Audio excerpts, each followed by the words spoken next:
Laptop कैसे इस्तेमाल करते हैं। इस वीडियो को शुरू करने के पहले एक डिस्क्लेमर सुन लीजिएगा। ये वीडियो खाली बिगिनर्स के लिए, यानी कि जिन्होंने लैपटॉप अभी अभी लिया और उनको लैपटॉप के बारे में कुछ भी पता नहीं है कि लैपटॉप का टच पैड कैसे इस्तेमाल किया जाता है, लैपटॉप की कीबोर्ड के ऊपर के बटन्स कैसे इस्तेमाल किए जाते हैं, कंट्रोल शिफ्ट बटन का क्या इस्तेमाल होता है, फंक्शन की को ड्यूअल मोड में कैसे इस्तेमाल किया जाता है, या फिर अगर लैपटॉप में कोई सॉफ्टवेयर हैंग होता है तो उसे टर्मिनेट हम कैसे करते हैं। ऐसी ढेर सारी चीज़ों का मैं पूरा नॉलेज देने वाला हूँ। प्रैक्टिकली मैं बताने वाला हूँ कि लैपटॉप को हम कैसे इस्तेमाल करेंगे।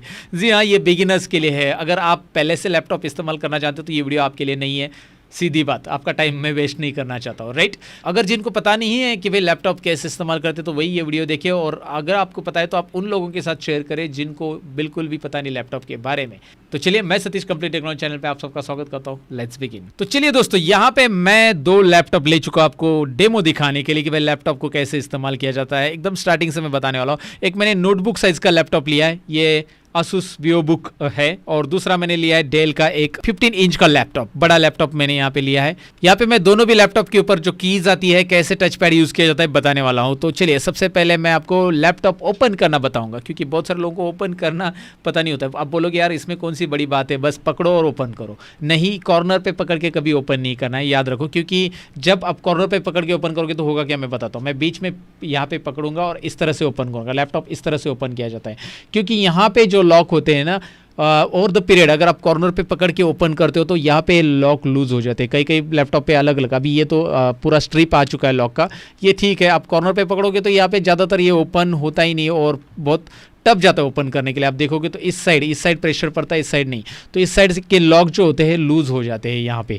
तो इसीलिए आपको पहले लैपटॉप को बीच में पकड़ के ओपन करना है, ये बात याद रखना है। कोई भी लैपटॉप ओपन करो, आप नोटबुक ओपन करो, ये वाला देख लीजिए, इसे भी बीच में पकड़ के ही मैं ओपन करूँगा तो ये ओपन होगा आसानी से। अगर मैं इसे बीच में नहीं पकड़ूंगा, यहाँ पे पकड़ के नहीं ओपन करूँगा, मैं यहाँ पे पकड़ के ओपन करूँगा तो क्या होगा कि एक साइड में प्रेशर ज़्यादा आता है। ओपन तो हो जाता है लेकिन एक साइड में प्रेशर आ जाता है, और ये जो लॉक होता है ये टूटने के चांसेस वहाँ पे आगे चलकर होते हैं, क्योंकि एक साइड में प्रेशर आता है। ठीक है, कॉर्नर पे पकड़ के ओपन नहीं करना, ये मैं प्रिकॉशन बता रहा हूँ, बस बीच में पकड़ के ओपन करना है। अभी आपको दोनों लैपटॉप यहाँ पे दिखाई दे रहे हैं। अब मैं आपको दोनों लैपटॉप के बारे में बताने वाला हूँ। सबसे पहले स्टार्ट करना बता देता हूँ।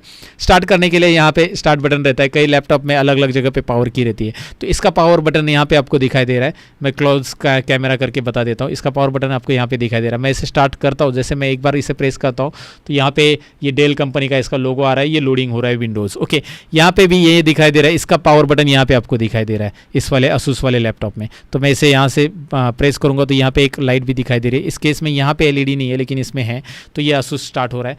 यहाँ पे आप देख सकते हैं ये स्टार्ट हो गया। मैं एंटर बटन प्रेस करूँगा। जब आप पहली बार लैपटॉप स्टार्ट करोगे, अगर आपके लैपटॉप में पासवर्ड वगैरह दिया है तो यहाँ पे पासवर्ड आ जाएगा इस तरह से।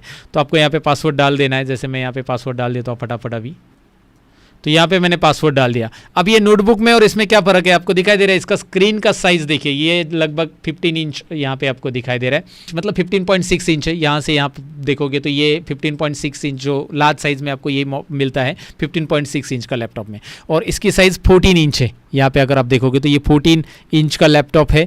अब 14 इंच में आप कंपेयर करोगे और 16 इंच में कंपेयर करोगे तो सबसे पहले मैं आपको बताऊं कि ये वाले लैपटॉप में न्यूमेरिक पैड अलग सा नहीं मिलता है। जैसे यहाँ पे इस लैपटॉप में आप नंबर पैड देख सकते हैं, ये नंबर पैड आपको अलग सा मिल रहा है। और इस वाले जो नोटबुक साइज़ का लैपटॉप रहता है 14 इंच का, ये जो लैपटॉप है इसमें नंबर यहाँ पे आपको मिलेंगे, अल्फा न्यूमेरिक में ही बस नंबर मिलेंगे, अलग सा न्यूमेरिक की पैड यहाँ पे नहीं मिलता है। और इसकी साइज़ भी छोटी होती है, लेकिन ये ईजी होता है कैरी करने के लिए। तो अगर आपको कैरी करने के लिए ईजी लगता है, लाइक आपको लगता है कि कैरी करने के लिए ईजी हो, तो आप ये छोटा इस्तेमाल कर सकते हैं लैपटॉप। लेकिन आपको लगता है कि नहीं मुझे डिस्प्ले अच्छा होना चाहिए, मैं काम कर रहा हूँ वहाँ पे वीडियो एडिटिंग कुछ कर रहा हूँ, तो आपको 15.6 इंच का डिस्प्ले वाला लैपटॉप लेना चाहिए, जिसमें न्यूमेरिक कीपैड आपको सेपरेट मिलता है, और की भी थोड़ी सी सेपरेशन यहाँ पे दिखाई दे रहा है। कीपैड जो है पूरा पूरा इसमें यहाँ पे आपको दिखाई दे रहा है इसके इसमें, तो इसमें टाइपिंग के लिए भी आपको ज़रा कंजेस्टेड नहीं लगता है। यहाँ पे थोड़ा सा आपको दिखाई दे रहा है कि की को थोड़ा सा एडजस्ट किया रहता है। अब क्या होता है कि लैपटॉप में सारी चीज़ें एडजस्ट की रहती है एक ही जगह पे, तो आपको वहाँ पे थोड़ा सा वर्किंग में कंफर्ट नहीं मिलता है, लेकिन ठीक है। लैपटॉप में कीपैड इस तरह से आता है। तो अब सबसे पहले मैं टच पैड का इस्तेमाल करना बताता हूँ। टच पैड की तरफ आप देखिए, टच पैड यानी कि ये आपका माउस है लैपटॉप का, आप एक्सटर्नल माउस इसे लगा सकते हैं, लेकिन ये माउस यहाँ पे फिलहाल दिया गया है। अगर आप माउस पॉइंटर घुमाना चाहते हैं, ऊपर देख सकते हैं मैं यहाँ पे टच करके घुमा रहा हूँ, यू कैन सी कि भाई ये माउस पॉइंटर यहाँ पे मूव हो रहा है। मैं आपको वीडियो में भी दिखा रहा हूँ यहाँ पे, राइट। और अगर मुझे यहाँ पे सपोज कोई भी चीज़ अगर ओपन करनी, ये फाइल ओपन करनी है या कोई फोल्डर ओपन करना है, मैं ये फोल्डर ओपन करना चाहता हूँ, ये जो फोल्डर है उसके ऊपर माउस पॉइंटर मैंने लिया, तो यहाँ पे डबल क्लिक कहाँ पे, जैसे माउस के हम करते थे, तो यहाँ पे आपको क्या करना है, इसके ऊपर डबल टैप कर देना है। बस सिंगली आप यहाँ पे टैप कर दोगे इस तरह से, माउस लाके यहाँ पे डबल टैप करोगे तो ये ओपन हो जाएगा। डबल टच कर देना है, मतलब प्रेस नहीं करना है, फर्स्ट डबल टैप कर देना है। यू कैन सी वो ओपन हो रहा है, राइट। और उसके साथ ही यहाँ पे ये आप देखेंगे तो यहाँ पे एक सेपरेट लाइन है, इसमें लेफ्ट बटन यहाँ पे और राइट बटन इस साइड है। मतलब अगर आपको इस फाइल को सिलेक्ट करना है, ओपन नहीं करना है, तो इस पर बस सिंगल टैप कीजिए, ये लेफ्ट बटन प्रेस हो गया, सिलेक्ट हो गया। और उसी के ऊपर राइट क्लिक करना है, तो आप यहाँ पे ये दिखाई दे रहा है आपको, इसी के ऊपर यहाँ पे माउस पॉइंटर रखिए और राइट क्लिक के लिए ये वाला बटन दबाइए। ये देखिए राइट क्लिक का मेनू यहाँ पे आ जाएगा। तो ये राइट क्लिक है, ये लेफ्ट क्लिक है, जैसे माउस में होता है। और ऊपर नीचे माउस लेने के लिए तो आपको यहाँ पे टच करके करना है। डबल क्लिक के लिए सिंगल डबल टैप कर देना है, यहाँ पे डबल टच कर देना है, मीन टू से डबल टैप हो गया तो ऑटोमेटिकली कोई भी फाइल वगैरह फोल्डर ओपन हो जाएगा। और यहाँ पे मैं टच पैड का और एक यूज़ बताने वाला हूँ कि हमें स्क्रॉल कैसे करना है। जैसे मैं एग्जांपल लेता हूँ, यहाँ पे मैं क्रोम ब्राउज़र ऑलरेडी ओपन रखा है, मैं क्रोम ब्राउज़र पे आके learnmopro.com विजिट कर रहा हूँ। ये दिखाई दे रहा है आपको learnmopro.com, मैंने विजिट कर दिया और इस वेबसाइट पे मुझे स्क्रॉल करना है। तो मैं यहाँ पे क्या करूँगा, 2 फिंगर टच करूँगा और इस तरह से ऊपर लेके जाऊँगा, ऊपर ये स्क्रॉल होते जाएगा। और नीचे लेना है तो इस तरह से नीचे आप ले सकते हैं, ऊपर लेना है नीचे लेना है, इस तरह से ये स्क्रॉल बार का इस्तेमाल किया जाता है। और 3 फिंगर टच से क्या होता है, 4 फिंगर टच से क्या होता है, इसके लिए एक स्पेशल वीडियो मैंने बनाया है, मतलब टच पैड का यूज़ कैसे करना है, यानी टच पैड पे हम अपनी उंगली का कैसे इस्तेमाल करते हैं, लैपटॉप में उंगली कैसे करते हैं, इसके लिए एक ऑलरेडी वीडियो मैंने बनाया, डिस्क्रिप्शन में मैंने लिंक दी, ऊपर आई बटन पे भी लिंक है, आप चेक कर सकते हैं दोस्तों। तो इस तरह से ये चीज़ें याद रखनी। टच पैड के बारे में मैंने आपको बताया, टच पैड यूज़ करना बहुत ही सिंपल है, आप पहली बार यूज़ करो तो डोंट वरी। हाँ, आप इस एक्सटर्नल माउस और कीबोर्ड भी लगा सकते हैं अगर आपको थोड़ा सा कंजेस्टेड लग रहा है टच पैड यूज़ करना, या फिर आप ड्राइंग करना चाहते हो तो उस टाइम पे टच पैड आपको प्रॉपर नहीं लग रहा है तो आप माउस एक्सटर्नल लगा सकते हैं, मैं दिखाऊंगा कैसे लगाना है, डोंट वरी। अभी हम कीबोर्ड की जानकारी लेते हैं। कीबोर्ड में यहाँ पे आपको क्वेरिटी फॉर्मेट में कीबोर्ड मिल रहा है, क्वेरिटी QWERTY, जो कि स्टैंडर्ड फॉर्मेट रहता है और सब जगह पे यही रहेगा। तो ये अल्फ़ाबेटिक कीज़ यहाँ पे मिल रही है। सबसे पहले कीबोर्ड की कीज़ आपको पता होनी चाहिए, इन्हें अल्फ़ाबेटिक कीज़ बोला जाता है। और आपको टाइपिंग करने के लिए यहाँ पे F और J के ऊपर उभरी हुई लाइन नज़र आ रही है। अगर आप ध्यान से देखोगे यहाँ पे एक उभरी हुई लाइन है, इसका मतलब क्या होता है, ये क्यों है, ये होम रो है बेसिकली। होम रो मतलब मिडल रो है ये। तो अगर आप फिंगर्स रखना चाहते हो जब टाइपिंग कर रहे हो तो F पे पहली फिंगर रहेगी, फर्स्ट फिंगर, और J पे भी फर्स्ट फिंगर रहेगी, अपनी जो पहली उंगली है यहाँ पे रहेगा। और उसके बाद DSA इस तरह से आप फिंगर रखोगे और यहाँ पे JKL और कॉलम पे फिंगर रखोगे। और आपका थंब जो है आपका स्पेस बार पे रहेगा। थंब कहाँ पे रहेगा, स्पेस बार पे। तो आप यहाँ पे ASDF इस तरह से टाइप करोगे, JKL डॉट, और आपको नीचे देखने की जरूरत नहीं पड़ेगी क्योंकि आपके फिंगर F और J पे ही ये आपको इस उभरी हुई लाइन से पता चल जाता है, ये आइडिया आ जाता है। और यही फिंगर आपको ऐसे ऊपर लेनी है टाइपिंग के लिए, यही फिंगर आपको नीचे लेनी है की पैड के ऊपर टाइपिंग करने के लिए। आपको याद रखना है, ये तरीका यूज़ करना है। F और J का जो उभरी हुई लाइन है उसका इस्तेमाल कर लेना है दोस्तों। तो चलो, हमने की पैड के बारे में जान लिया। अब यहाँ पे न्यूमेरिक की पैड तो आपको पता है, नंबर्स टाइप कर सकते हैं। यहाँ पे कुछ कीज़ है जिनको हम स्पेशल कीज़ बोलते हैं। पूरे कीज़ का जानकारी देता हूँ मैं आपको। ये अल्फ़ाबेटिक कीज़ हो गई, ये न्यूमेरिक कीज़ हो गई। यहाँ पे ये जो कीज़ आपको दिखाई दे रही है ना, ये स्पेशल कीज़ है। जैसे मुझे कभी फाइल सिलेक्ट करनी है, कोई भी कंप्यूटर के ऊपर सभी फाइल सिलेक्ट करनी है या उन्हें कॉपी करना है, तो सिलेक्ट करना है तो पहले कंट्रोल होल्ड करना पड़ेगा और A प्रेस करना पड़ेगा। तो जैसे मैं कंट्रोल A प्रेस करूंगा, आप स्क्रीन के ऊपर देखिए, अभी कंट्रोल A, ये पूरी फाइल यहाँ पे सिलेक्ट हो रही है, आप देख पाएंगे। या फिर आप कंट्रोल C करोगे तो कॉपी होता है, कंट्रोल V करोगे तो पेस्ट होगा। कंट्रोल के साथ ये शॉर्टकट कीज यूज़ की जाती है, इन्हें कॉम्बिनेशन शॉर्टकट की कहा जाता है। और ये स्पेशल कीज़ यहाँ पे दी गई है, याद रखिए। इसमें यहाँ पे और एक्स्ट्रा की मिलेगी जो कि कीबोर्ड के ऊपर नहीं होती, कंप्यूटर कीबोर्ड पे, याद रखिए। FN की है, FN फंक्शन की। अब इसका इस्तेमाल मैं आपको बताऊंगा, लेकिन ये स्पेशल कीज़ में FN एक अलग की आपको मिलती है जो कि कंप्यूटर के कीबोर्ड पे नहीं रहती है। इसका ये याद रख लेना दोस्तों।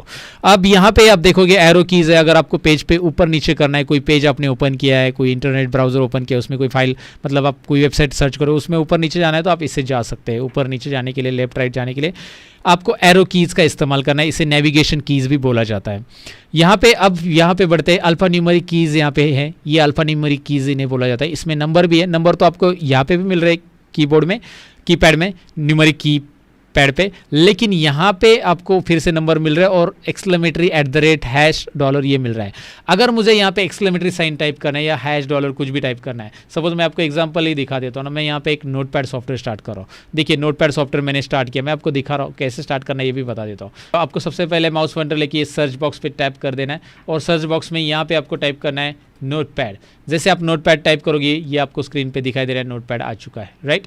अब नोटपैड में मुझे टाइप करना है एक्सक्लेमेटरी, मैं टाइप कर रहा हूँ, ये एक्सक्लेमेटरी नहीं आ रहा है, देखिए, मतलब एक्सक्लेमेटरी नहीं आ रहा है, और ये ऊपर के @ वगैरह कुछ नहीं आ रहा है, 1 2 3 4 नंबर आ रहे हैं। ये मैं टाइप करूँगा तो यहाँ पे स्क्रीन पे आप देख सकते हैं नंबर आ रहे हैं। तो मैं क्या करूँगा, अभी यहाँ पे एक्सक्लेमेटरी टाइप करना है तो मैं शिफ्ट होल्ड करूँगा एक्सक्लेमेटरी। देखिए, शिफ्ट को प्रेस करके रख @ शिफ्ट को प्रेस करके रखिए, है शिफ्ट $, शिफ्ट %, शिफ्ट, राइट। इस तरह से आप प्रेस कर सकते हैं ये सभी के सभी सिंबल्स। शिफ्ट के साथ इसका इस्तेमाल करना है, शिफ्ट के साथ जब आप प्रेस करोगे तो ऐसा होगा। अब कैप्स लॉक का क्या यूज़ है, जब आप कैप्स लॉक प्रेस करोगे तो यहाँ पे एक लाइट बर्न हो जाती है। इससे क्या होगा, जो भी आप टाइप करोगे वो सारा का सारा अल्फ़ाबेट कैपिटल में आ जाएगा। आप स्क्रीन के ऊपर देख सकते हैं, यहाँ पे सारे अल्फ़ाबेट कैपिटल आ रहे हैं। तो यहाँ पे आप देख सकते हैं कैपिटल आ रहे हैं। और अगर मैं कैप्स लॉक ये बंद कर देता हूँ, ये लाइट बंद होगी, तो यहाँ पे देखिए अभी स्मॉल आ रहे हैं। क्या बात है, राइट। ये याद रख लेना है, स्मॉल अल्फ़ाबेट और कैपिटल अल्फ़ाबेट। लेकिन आपको कोई एक ही अल्फ़ाबेट कैपिटल लिखना है, जैसे मेरा नाम है सतीश, तो एस कैपिटल लिखना है। तो मैं caps lock bar bar on और ऑफ नहीं करूँगा, ये ऑन और ऑफ नहीं करूँगा। ऑन रखूँगा तो पूरा कैपिटल आएगा, ऑफ रखूँगा तो पूरा स्मॉल आएगा। मैं शिफ्ट करके एस प्रेस करूँगा, ऑफ रखूँगा उसे, और शिफ्ट प्रेस करके रखूँगा, hold down shift while pressing S. Shift press करके रखो और एस प्रेस करो, SATISH। तो ये क्या होगा, बाकी के स्मॉल आएंगे और एस कैपिटल आ रहा है। तो पहला अल्फ़ाबेट अगर आपको कैपिटल टाइप करना है तो आपको करना है शिफ्ट को होल्ड, और ये अगर अल्फ़ाबेट ऊपर के टाइप करनी है तो शिफ्ट को होल्ड करना है, hold shift and type. Next यहाँ पे फंक्शन की तरफ बढ़ते हैं। फंक्शन की में F1, F2, F3, F4, F5, F6 ऐसे F12 तक है। F1 to F12 जो फंक्शन कीज़ है ये आप यूज़ कर सकते हैं अलग अलग चीज़ के लिए। जैसे एग्जांपल के लिए मैं आपको बता देता हूँ, F1 हेल्प के लिए होता है। अगर आपको विंडोज़ में या कोई सॉफ्टवेयर में हेल्प चाहिए तो F1 प्रेस करो, वो हेल्प डेस्क ओपन हो जाता है, डायरेक्टली आपको एक हेल्प स्क्रीन आ जाता है सामने, वो ओपन हो जाएगी कोई भी सॉफ्टवेयर के अंदर, वर्ड, एक्सेल, पावर पॉइंट। मैं एग्जांपल दिखा तो आपको, यहाँ पे एक वर्ड सॉफ्टवेयर ओपन करता हूँ, एग्जांपल के लिए मैं आपको बता रहा हूँ, क्योंकि आपको पता होना चाहिए कि भाई वर्ड ओपन करने के बाद हमें हेल्प कैसे मिलता है। तो F1 में प्रेस करता हूँ, जैसे मैं F1 प्रेस करूँगा, ये देखिए राइट साइड में क्या आ रहा है, हेल्प मेनू आ रहा है। तो F1 हेल्प के लिए होता है। वैसे ही F2 रीनेम के लिए होता है, मतलब इस फाइल का नाम मुझे रीनेम करना है, ओमकार, तो मैंने इसे माउस पॉइंटर लाया, इसके ऊपर टैप किया, सिलेक्ट किया उस फाइल को। अब मैं F2 बटन प्रेस करूंगा, F2 प्रेस करते ये देखिए रीनेम हो गया। ओमकार की जगह मैं इसका नाम ABC रखना चाहता हूँ, जो भी रखना चाहता हूँ। देखिए F2 बटन प्रेस करके आप रीनेम कर सकते हैं, और बहुत सारे यूज़ भी होते हैं F2 के अलग अलग, एक्सेल में अलग होता है, राइट। इसलिए मैं यहाँ पे बता रहा हूँ अभी फिलहाल। तो F1 F2 फाइल का नाम रीनेम करना है, तो F3 दिया है यहाँ पे, F4 दिया है, ऐसे बहुत सारे शॉर्टकट कीज़ है, लेकिन इनका अलग अलग इस्तेमाल है, अलग अलग स्पेशल सॉफ्टवेयर के अंदर इसका इस्तेमाल किया जाता है। फिलहाल इसमें अगर आप ध्यान से देखोगे तो F1 के अलावा यहाँ पे एक आवाज़ म्यूट करने के लिए है ना दिया है ऑप्शन, एक सिंबल दिया है, और साउंड बढ़ाने के लिए एक सिंबल, और म्यूट को अनम्यूट करने के लिए एक सिंबल दिया है। फिर यहाँ पे वॉल्यूम बढ़ाने के लिए एक सिंबल दिया है, वॉल्यूम डिक्रीज और वॉल्यूम इंक्रीज और म्यूट करने के लिए, और वीडियो को नेक्स्ट और फॉरवर्ड करने के लिए, पॉज करने के लिए भी दिया है। तो ये कब इस्तेमाल होगी, ये तभी इस्तेमाल होगी जब आप FN प्रेस करोगे। जब आप FN प्रेस करोगे और उसके बाद आपने प्रेस किया यहाँ पे F3, तो ऊपर दिखाई देगा स्क्रीन के ऊपर, आप यहाँ पे देखिए स्क्रीन के ऊपर आप देख सकते हैं वॉल्यूम कम ज़्यादा हो रहा है, देखिए कम हो रहा है, इससे पूरा म्यूट होता है, ये देखिए म्यूट यहाँ पे क्रॉस आ रहा है अगर आप ध्यान से देखोगे तो। और यहाँ पे मैं इसे फिर से कम करता हूँ वॉल्यूम को, और वॉल्यूम कम ज़्यादा कम ज़्यादा कम ज़्यादा कम ज़्यादा यहाँ से आप कर सकते हैं, लेकिन FN आपको होल्ड करना है। तो याद रखना है FN का इस्तेमाल, मतलब ये फंक्शन कीज़ ड्यूअल कैसे यूज़ की जाती है, FN के साथ कैसे इस्तेमाल करना है फंक्शन कीज़ को, ये मैंने आपको बताया, राइट, क्लियर है। और यहाँ पे नंबर लॉक भी दिया है। नंबर लॉक अगर आप ऑन और ऑफ करते हो तो क्या होगा, अगर मैं यहाँ पे नोटपैड में फिर से नंबर टाइप करता हूँ, अभी देखिए नंबर टाइप नहीं हो रहा है, बिल्कुल भी टाइप नहीं हो रहा है नंबर, क्योंकि नंबर लॉक ऑफ है। अगर मैं नंबर लॉक ऑन करता हूँ, अगर मैं ऑन किया तो देखिए ये टाइप हो गया। कई सारे कीबोर्ड में यहाँ पे ऊपर भी लाइट दी रहती है, इसके ऊपर भी LED आती है, जैसे ये कैप्स लॉक के लिए आती है, तो यहाँ पे पता चलता है LED होता है वो। तो ये हो गया कीपैड के बारे में इंफॉर्मेशन। कीपैड में मैंने बताया कि क्या क्या चीज़ें होती है, लैपटॉप कैसे स्टार्ट करना, टच पैड क्या होता है, ये सारी चीज़ें हमने देख ली। अब मुझे एक्सटर्नल कीबोर्ड माउस अगर कनेक्ट करना है तो कैसे कनेक्ट करना है, चार्जर कैसे कनेक्ट करना है, बेसिक जानकारी मैं आपको देने वाला हूँ, वो पहले देख लो। वीडियो तो आगे चलते रहेगा दोस्तों, लेकिन अब तक वीडियो पसंद आया तो लाइक, शेयर और कमेंट जरूर कीजिए। और साथ ही में अगर आप इसी तरह की वीडियो देखना पसंद करते हो तो चैनल को सब्सक्राइब करके बेल आइकन पे जरूर क्लिक कीजिए, ताकि मेरे वीडियो की नोटिफिकेशन आपको टाइम पे मिले और आप कंप्यूटर में स्मार्ट बने। और कंप्यूटर में स्मार्ट बनने के लिए एक और इम्पॉर्टेंट इन्फॉर्मेशन मैं आपको देना चाहूँगा, वो ये है कि अगर आपको मेरा टीचिंग स्टाइल पसंद है, मैं जो भी पढ़ा रहा हूँ आपको समझ में आता है, तो एक बार आपको मेरा ऐप ज़रूर चेक करना चाहिए, लर्न मोर ऐप। डिस्क्रिप्शन में मैंने लिंक दी है, learnmopro.com वेबसाइट भी आप विजिट कर सकते हैं। दोनों एक दूसरे के साथ इंटरलिंक है। आप ऐप पे अकाउंट बनाओ, वेबसाइट पे अकाउंट बनाओ, दोनों पे भी आप लॉगिन करके कोर्सेज सीख सकते हैं। पावर पॉइंट और पब्लिशर कोर्स फ्री में है ISO सर्टिफिकेट के साथ। PDF फाइल्स, PDF बुक्स वहाँ पे आपको डाउनलोड के लिए फ्री में रखे गए। डेली कंप्यूटर नॉलेज चेक करने के लिए आपको एक टेस्ट वहाँ पे आती रहती है, आप मॉक टेस्ट अटेंड कर सकते हैं। और साथ ही में कुछ प्रीमियम कोर्सेस है जो कि काफ़ी एडवांस लेवल पे मैंने वहाँ पे रेडी किए हैं। वो कोर्सेज काफ़ी एडवांस है, ISO सर्टिफिकेट के साथ, लाइफ टाइम एक्सेस के साथ आपको मिलने वाले हैं। हर एक कोर्सेज के अंदर जाकर आप चेक कर सकते हैं कितने एडवांस लेवल पे उसके अंदर ट्यूटोरियल या चैप्टर मैंने ऐड किए हैं।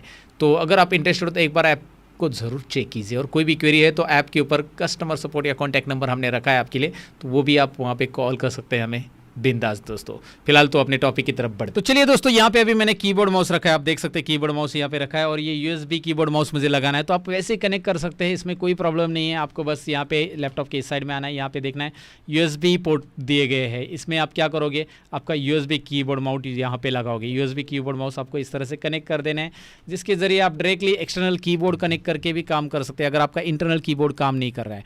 लेकिन इंटरनल कीबोर्ड काम नहीं करता है कब, मैं आपको बताता हूँ। जब उसमें मॉइस्चर पकड़ जाता है तो आपको क्या करना है कि लैपटॉप ऐसी जगह पे नहीं रखना है जहाँ पे मॉइस्चर पकड़े, मतलब लैपटॉप किचन के स्पेस से दूर रखिए, क्योंकि वहाँ पे तो आपको पता है मॉइस्चर पकड़ने के ज़्यादा चांसेस रहेंगे। तो लैपटॉप को आपको ज़रा एक बैग में वगैरह अच्छे से रखना है। जब आपका काम हो जाता है तो मॉइस्चर अगर पकड़ता है तो कीबोर्ड की कोई एक की लॉन्ग प्रेस रहती है और बीप आवाज़ आता रहता है। तो ये एक प्रिकॉशन आपको लेना है ज़रूर, नहीं तो आपको ऐसा एक्सटर्नल कीबोर्ड माउस लगाना पड़ेगा और इस पर काम करना पड़ेगा। जैसे यहाँ पे आप देख सकते हैं मैं इस पर काम करूँगा तो वो वही चलेगा एज इट इज़। माउस भी मैं ऐसे इस्तेमाल कर सकता हूँ। इसके लिए आप वायरलेस कीबोर्ड माउस लेंगे तो और बढ़िया रहेगा, आपको दो पिन लगाने की ज़रूरत नहीं रहेगी, वायर का भी टेंशन नहीं रहेगा, राइट। अब आपने USB तो देख लिया, USB में आप एक्सटर्नल कीबोर्ड माउस लगा सकते हैं, पेन ड्राइव लगा सकते हैं, जो चाहिए यहाँ पे लगा सकते हैं, मतलब USB डिवाइसेस लगा सकते हैं। उसके अलावा यहाँ पे तो आप माइक या फिर अपना हेडफोन इनपुट कर सकते हैं। वो तो बेसिक जानकारी, उसे मुझे बताने की ज़रूरत नहीं है कि माइक कैसे लगाना है या हेडफोन कैसे लगाना है, वो तो आप जानते होंगे क्योंकि मोबाइल पे लगाते वैसे ही ये 3.5 mm का जैक रहता है। अब मैं आपको ये वाली वायर बता रहा हूँ, ये है RJ45 कनेक्टर, इंटरनेट कनेक्टर। अगर आपको लैपटॉप को इंटरनेट वायर लगानी तो बहुत सारी बार तो लैपटॉप को वायर लगाने की ज़रूरत नहीं, क्योंकि वाईफाई इनबिल्ट रहता है, आप वाईफाई कनेक्ट कर सकते हैं, राइट। वाईफाई कैसे कनेक्ट करना है वो आपको दिखाऊंगा, मैंने कनेक्ट करके रखा है ऑलरेडी। लेकिन मैं आपको यहाँ पे बता रहा हूँ कि केबल कैसे लगाना है। ये देखिए, केबल आपको इस तरह से लगा देनी है। अगर इसको आपको निकालना है तो यहाँ पे एक नॉच रहता है नीचे, उसे प्रेस कर देना है, बस प्रेस कर, निकालते समय प्रेस करना है, लगाते समय आपको कोई प्रेस करने की ज़रूरत नहीं है। आप बस इस केबल को यहाँ पे लगाओगे, RJ45 कनेक्टर में, नेटवर्क कार्ड में यहाँ पे लग जाएगी। इसे प्रेस कीजिएगा, यहाँ पे प्रेस करके इस तरह से निकालो, खींचो बाहर खींचते समय। तो आपके लैपटॉप में ऑलरेडी वाईफाई इनबिल्ट प्रॉपर्ली चल रहा है तो आपको केबल लगाने की जरूरत नहीं है। लेकिन यहाँ पे एक पिन और दी है HDMI, तो यहाँ पे आप HDMI आउटपुट लगा सकते हैं, जो कि आपका प्रोजेक्टर हो सकता है, आपका दूसरा मॉनिटर होता है। तो वो भी कैसे लगाना है मैं अभी आपको एक लगा के दिखाता हूँ मेरा मॉनिटर। तो अभी ये वाली जो HDMI पिन है उसको दिखाने के लिए मैंने एक मॉनिटर अरेंज किया है और HDMI पिन में ये HDMI मॉनिटर के HDMI में लगा रहा हूँ। मॉनिटर को मैंने पावर भी देके रखा है और मैं HDMI अगर यहाँ पे लगाऊंगा, मैं आपको दिखाता हूँ, यहाँ पे HDMI में पूरा लगा देता हूँ इस तरह से। तो इसका जो डिस्प्ले है उसका क्लोन डिस्प्ले आपको यहाँ पे मिल जाएगा। चलो खुल जा सिम। ओके, चालू हो रहा है। यहाँ पे आप देख सकते हैं इसका जो डिस्प्ले, क्लोन डिस्प्ले आपको एक साथ वहाँ पे मिल जाएगा। तो अभी आप देख सकते हैं यहाँ पे वो डिस्प्ले आ चुका है, क्लोन डिस्प्ले। अगर मैं माउस यहाँ पे घुमाऊंगा तो दोनों जगह पे माउस, ये देखिए दोनों जगह पे आप क्लोन कर सकते हैं। प्रोजेक्टर वगैरह के लिए आप इस तरह से लगा सकते हैं। और इसके ऊपर ऑप्शंस भी है आपको कि भाई इसको क्लोन रखना है या अलग से स्क्रीन रखनी है दूसरे डिस्प्ले पे, तो वो कैसे रख सकते हैं। उसके लिए आपको FN और F8 प्रेस करना रहता है, FN और F8 जब आप प्रेस करते हो तो यहाँ पे ऑप्शन आता है कि भाई डुप्लीकेट रखना है। देखिए स्क्रीन के ऊपर देखिए, duplicate, PC screen only, extend और सेकेंड स्क्रीन ओनली। तो मैं PC स्क्रीन ओनली रखूँगा तो बस यही लैपटॉप की स्क्रीन दिखाई देगी, ये वाली नहीं दिखाई देगी। मैं आपको एग्जांपल के लिए दिखा देता हूँ। अभी आप देखेंगे कि इसकी स्क्रीन दिखाई दे रही है, यहाँ पे जो स्क्रीन है बंद हो गई है। मैंने HDMI केबल लगाई है फिर भी बंद है क्योंकि मैंने PC स्क्रीन रखी है। डुप्लीकेट करूँगा, मैं डुप्लीकेट कर रहा हूँ, यहाँ पे देखिए मैंने अभी डुप्लीकेट रखा, इसका और इसका डुप्लीकेट हो गया। मैं एक्सटेंड रखूँगा तो क्या होगा, एक्सटेंड मतलब दोनों मॉनिटर पे अलग अलग काम। अगर आपको दोनों है ना लैपटॉप और मॉनिटर पे अलग अलग काम करना है तो ये देखिए यहाँ पे एक अलग सा डेस्कटॉप आपको मिल रहा है। और माउस पॉइंटर यहाँ पे राइट में लेके आइए, और ये देखिए राइट में लेके आएंगे तो यहाँ पे माउस पॉइंटर आ रहा है, यहाँ पे नहीं आ रहा है। और यहाँ पे कुछ अलग है, मैं ओपन करके भी दिखा रहा हूँ। तो यहाँ पे मैं कुछ अलग ओपन करना चाहता हूँ, यहाँ पे मैं स्टार्ट पे टैप करके दिखाता हूँ। ये देखिए यहाँ पे अलग हो रहा है, यहाँ पे कुछ अलग हो रहा है। तो यहाँ पे स्टार्ट मेनू ओपन है लेकिन यहाँ पे वो नहीं है, राइट। इस तरह से ये दो अलग अलग स्क्रीन हो सकती है। तो देखिए लेफ्ट में अगर आप माउस पॉइंटर पूरा लेके आते हो तो इस स्क्रीन पे आओगे और राइट में माउस पॉइंटर लेके जाओगे तो इस तरफ माउस पॉइंटर आ गया। देखिए ना, आप अगर ध्यान से देखोगे तो माउस पॉइंटर यहाँ से इधर आ रहा है, यहाँ से इधर आ रहा है, राइट। तो एक साथ दो स्क्रीन आप लगा सकते हैं, F9 और F8 बटन। मेरे केस में F8 है, कई सारे लैपटॉप में अलग यहाँ पे दिया रहता है। अगर आप ध्यान से देखोगे तो ये आपको डिस्प्ले स्विच करने के लिए है भाई। तो आप एक्सटेंड या सेकेंड स्क्रीन ओनली, मतलब खाली मॉनिटर पे दिखाना है, प्रोजेक्टर पे दिखाना है, तो आप ये वाली स्क्रीन रख सकते हैं। डुप्लीकेट रखना है तो दोनों जगह पे आ जाएगा, दोनों जगह पे सेम डुप्लीकेट आएगा। जब आप कुछ पढ़ा रहे हो तो आपको इस तरह से HDMI पिन लगा के आप पढ़ा सकते हो प्रोजेक्टर के ऊपर वगैरह। तो आपको एक्सटर्नल कीबोर्ड माउस लगाना पता चला, आपको लैन कार्ड केबल लगाना पता चला, आपको HDMI केबल यानी एक्सटर्नल केबल, कैसे एक्सटर्नल मॉनिटर हम इसे लगा सकते हैं, डुप्लीकेट कैसे बना सकते हैं, ये भी मैंने आपको बता दिया। तो उसके बाद अभी मैं आपको दिखाने वाला हूँ, यहाँ पे चार्जर की पिन आती है और उसे आपको लगाना बहुत ही आसान है, कोई प्रॉब्लम नहीं है। लेकिन लगाते समय ध्यान रखिए कि ये टेढ़ा वड़ा करके मत लगाइए या खींचिए मत, क्योंकि इसके अंदर एक छोटी सी नीडल रहती है। अगर आप देख पाएंगे तो यहाँ पे जूम में, तो नीडल कभी कभी क्रॉस हो सकती है अगर आपने प्रॉपर ध्यान से नहीं लगाया तो। इसीलिए इसे प्रॉपर लगाइए और प्रॉपर निकालिए जब भी आप लगा रहे हो या निकाल रहे हो। ये तो नीडल टेढ़ी हो गई भाई तो गड़बड़ हो जाएगा, राइट। इसीलिए याद रखिए ये पिन यहाँ पे लगेगी। ये चार्जर है, मतलब आपका जो बैटरी है वो 3-4 घंटा चलता है, बैकअप देता है। उसके बाद फिर से आपको चार्जिंग करने की ज़रूरत पड़ सकती है, तो ये चार्जिंग आप लगा के इस तरह से लगा सकते हैं। वो कोई बड़ी बात नहीं है, चार्जिंग तो आप लगा पाओगे, लेकिन इन्फॉर्मेशन मुझे देनी थी वो मैंने दे दी। इस तरफ आते हैं और इस तरफ कुछ और चीज़ें, जैसे कि आप यहाँ पे देखोगे, यहाँ पे आपको USB मिल रहा है, लेकिन यहाँ पे मेमोरी कार्ड स्लॉट भी है। ये मेमोरी कार्ड दिखाई दे रहा है, इस तरह का memory card, SD memory card आप यहाँ पे लगा सकते हैं। माइक्रो मेमोरी कार्ड यहाँ पे नहीं लगेगा, SD मेमोरी कार्ड के लिए स्लॉट दिया गया है। मैं इस पर ये लगा के दिखा रहा हूँ, ये देखिए यहाँ पे। तो इस तरह से इसे प्रेस कर देना है और यहाँ पे लगा देना है। ये आप देखोगे मेमोरी कार्ड जैसे आप लगाओगे, अभी मैंने निकाल दिया, मैं लगा रहा हूँ दोबारा। जैसे मैं मेमोरी कार्ड लगाऊंगा, लैपटॉप में ये मेमोरी कार्ड तुरंत ओपन हो जाएगा। आप देखेंगे कि इस मेमोरी कार्ड में जो फोल्डर है वो यहाँ पे आपको दिखाई दे रहा है, राइट। यहाँ पे ओपन हो जाते हैं, आपको ओपन करने की ज़रूरत नहीं। मेमोरी कार्ड, पेन ड्राइव आप जैसे भी लगाते हो लैपटॉप में पॉपअप हो जाता है। और लैपटॉप में वाईफाई कैसे कनेक्ट करना है ये मैंने बोला था, आपको दिखाता हूँ। वाईफाई के लिए आपको माउस पॉइंटर यहाँ पे लेके आना है। ऑलरेडी मेरा वाईफाई कनेक्टेड है, ये देख सकते हैं आप। यहाँ पे मैं टैप करूँगा तो ये वाईफाई यहाँ पे कनेक्टेड है। यहाँ पे वाईफाई के नाम आते हैं आपके एरिया में जितने वाईफाई आपका जो भी है, तो यहाँ पे क्लिक करके आपको पासवर्ड डाल देना है बस। यहाँ पे मैंने ऑलरेडी कनेक्ट करके रखा है, ये देखिए learn more pro YouTube channel करके ये कनेक्टेड है, सिक्योर कनेक्शन, राइट। ऐसे आपको यहाँ पे ढेर सारे और वाईफाई आपके मिलेंगे जिसका पासवर्ड आपके पास है, वो कनेक्ट आप कर सकते हैं। आपको इंटरनेट की केबल लगाने की ज़रूरत नहीं है। तो ये जानकारी आपको होनी चाहिए दोस्तों। अब अगर आपका कोई सॉफ्टवेयर आप ऑपरेट कर रहे हो और वो हैंग हो गया, जैसे एग्जांपल ले लो कि यही सॉफ्टवेयर नोटपैड का यही हैंग हो गया, तो मुझे इसे क्या करना है, टर्मिनेट। अभी कुछ हो ही नहीं रहा है क्लिक, तो टर्मिनेट करने के लिए आपको क्या करना है, कंट्रोल अल्ट और डिलीट बटन दबा देना है। ये बहुत सारे लोगों को नहीं पता होता है कि कंट्रोल अल्ट और डिलीट के कॉम्बिनेशन से हमारा टास्क मैनेजर ओपन हो जाता है सिस्टम का। टास्क मैनेजर कुछ भी है, हैंग हो गया, कुछ भी हो गया कोई सॉफ्टवेयर, तो टास्क मैनेजर में जाकर उस सॉफ्टवेयर को टर्मिनेट आप कर सकते हैं। जैसे ये सॉफ्टवेयर यहाँ पे आपको दिख रहा है, नोटपैड चालू है, क्रोम चालू है, तो ये नोटपैड को मुझे बंद करना है, तो नोटपैड को सिलेक्ट मैं करूँगा, मतलब इसके ऊपर टैप करूँगा और मैं एंड टास्क पे टैप कर दूंगा, तो ये डायरेक्टली बंद हो जाएगा। अगर यहाँ पे वो हैंग भी हो गया तो भी वो बंद हो जाएगा। आप डायरेक्टली एंड टास्क कर सकते हैं कोई भी सॉफ्टवेयर को, एंड टास्क। तो ये control alt delete task manager open करना भी आपको पता होना चाहिए। बेसिकली लैपटॉप के बारे में जब आप लैपटॉप लेते हो तो ये बेसिक चीज़ें आपको पता होनी चाहिए पहले, राइट। तो बेसिक जानकारी मैं पूरी दे रहा हूँ, इसमें सारी चीज़ें जितनी हो सके उतनी मैं बताने की कोशिश आपको कर रहा हूँ।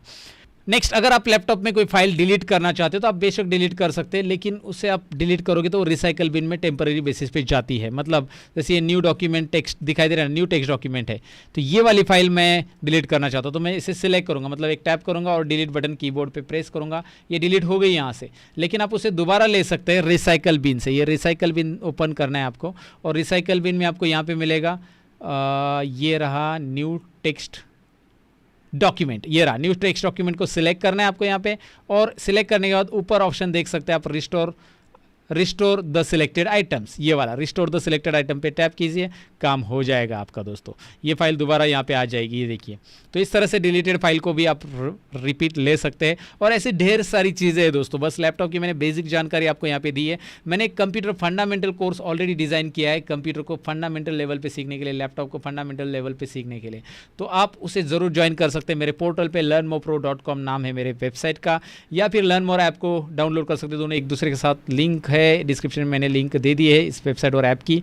और यहाँ पे कोर्सेस आप चेक कर सकते हैं। कंप्यूटर फंडामेंटल का पूरा कोर्स है, कंप्यूटर हार्डवेयर का कोर्स है और ढेर सारे कोर्सेज है जो कि आपको एक्सपर्ट बना सकते हैं। अगर आपको लगता है कि मेरा टीचिंग स्टाइल आपको पसंद है, मैं जो भी चीज़ें आपको पढ़ा रहा हूँ वो समझ में आ रही है, तो एक बार मेरे कोर्सेज को जरूर चेक कीजिए। ISO सर्टिफाइड कोर्सेस है, घर बैठे बैठे सीख सकते हैं, ISO सर्टिफिकेट ले सकते हैं और मास्टर बन सकते हैं कंप्यूटर के अंदर। पूरे एडवांस लेवल पे कोर्सेस है। अगर आप कोई भी कोर्सेज पे टैप करते हो तो उस कोर्सेज के अंदर क्या क्या कंटेंट पढ़ने आपको मिलेंगे, ये सारी चीज़ें आपको यहाँ पे पता चल जाएगी दोस्तों।